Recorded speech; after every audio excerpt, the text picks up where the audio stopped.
I love Ukraine, but Zelensky has done a terrible job. His country is shattered and millions have unnecessarily died. President Trump has said that he believes he has the power to end the war in Ukraine. He was speaking after talks were held today in Saudi Arabia, where Russian and American diplomats discussed ending Russia's 3-year campaign. I think I have the power to end this war, and I think it's going very well. But today I heard, oh, well, we weren't invited. Well, you've been there for 3 years. President Trump has said that he believes he has the power to end the war in Ukraine. He was speaking after talks were held today in Saudi Arabia, where Russian and American diplomats discussed ending Russia's 3-year campaign. More on those talks in a moment. But first, let's go straight to Washington and to our North America editor, Sarah Smith. Sarah, what more did the president say?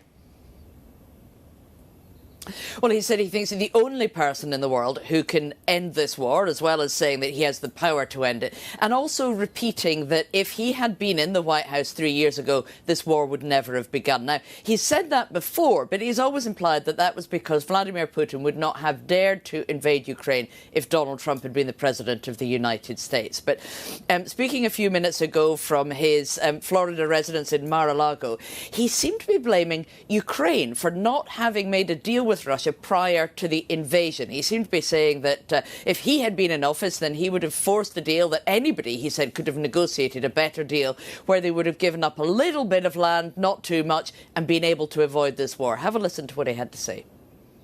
I think I have the power to end this war, and I think it's going very well. But today I heard, oh, well, we weren't invited. Well, you've been there for 3 years. You should have ended it 3 years. You should have never started it. You could have made a deal. I could have made a deal for Ukraine that would have given them almost all of the land, everything, almost all of the land, and no people would have been killed, and no city would have been demolished, and not one dome would have been knocked down. But they chose not to do it that way. Face to face in a Saudi royal palace, a picture that makes history.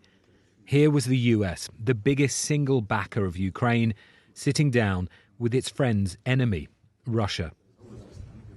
Both sides were silent and stony-faced for the media, but Vladimir Putin's team clearly happy that President Trump had ended their isolation, and the world was about to be shown it.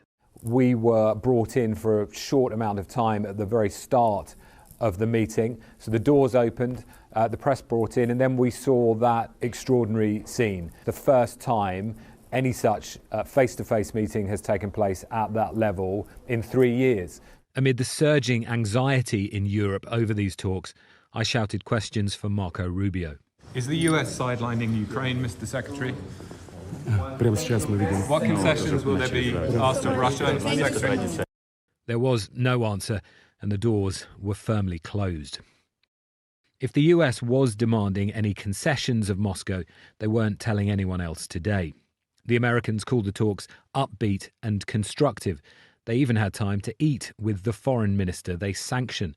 After this break, there was a working lunch, a symphony of scallops and ribeye steak on the menu. I came away today convinced that they are willing to begin to engage in a serious process to determine how and how quickly and through what mechanism can an end be brought to this war. Whether we can ultimately reach that outcome will obviously depend on every side in this conflict's willingness to agree to certain things. Russia's foreign minister said both sides had listened and heard each other, but gave no sign of conceding anything, demanding not only that Ukraine could never join NATO, but that Russia wouldn't tolerate any Western force there.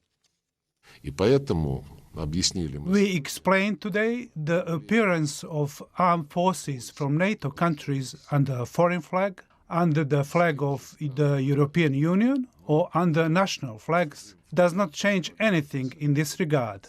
This is, of course, unacceptable to us. So Russia moved from being pariah to partner, the US insisting no one is being sidelined. But the negotiating table was just as notable for who wasn't invited, no Ukrainians nor Europeans. President Zelensky was instead in Turkey. He's cancelled a planned trip to Saudi Arabia. I am convinced that for Ukraine and for our region, for Europe, that it is critical that any negotiations to end the war are not happening behind the backs of the key parties affected by the Russian aggression. A stark reminder of that before the talks as Russia launched another mass drone attack on Kyiv and elsewhere overnight.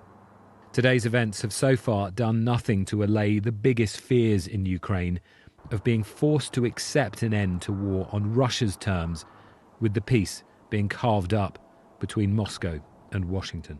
We are hearing from President Donald Trump releasing a statement on Ukrainian President Volodymyr Zelensky. He posted to his Truth Social account, and this is a pretty lengthy quote, so we are going to pull it up, two pieces at a time. So let's start with this. He is saying this again on the Ukrainian president, saying, quote, "Think of it. A modestly successful comedian, Volodymyr Zelensky, talked the United States of America into spending $350 billion to go into a war that couldn't be won, that never had to start, but a war that he, without the U.S. and Trump, will never be able to settle. The United States has spent $200 billion more than Europe, and Europe's money is guaranteed, while the United States will get nothing back. Why didn't sleepy Joe Biden demand equalization, and that this war is far more important to Europe than it is to us? We have a big, beautiful ocean as separation." On top of this, Zelensky admits that half of the money we sent him is, quote, "missing." He refuses to have elections, is very low in Ukrainian polls, and the only thing he was good at was playing Biden like a fiddle. I am going to pull up that next part of the quote right now. "A dictator without elections, Zelensky better move fast or he is not going to have a country left. In the meantime, we are successfully negotiating an end to the war with Russia, something I'll admit only Trump and the Trump administration can do. Biden never tried, Europe has failed to bring peace, and Zelensky probably wants to keep the gravy train going. I love Ukraine, but Zelensky has done a terrible job. His country is shattered and millions have unnecessarily died, and so it continues." That just into our newsroom here from President Trump as he is issuing this statement. I am going to give you a live look at the White House right now because this is following a series of events here after Ukrainian President Zelensky accused President Trump today of living in a Russian-made, quote, disinformation space. He pointed comments that risked further souring relations with Washington as Trump pushes for an end to this war. Meanwhile, Russian President Vladimir Putin said he would like to meet with Trump a day after senior American and Russian officials held talks that were partially aimed at preparing for that. Zelensky said he, quote, would like Trump's team to be more truthful in his first response to a series of claims that Trump made the previous day, including suggesting that Kyiv was to blame for the war, which enters its fourth year next week.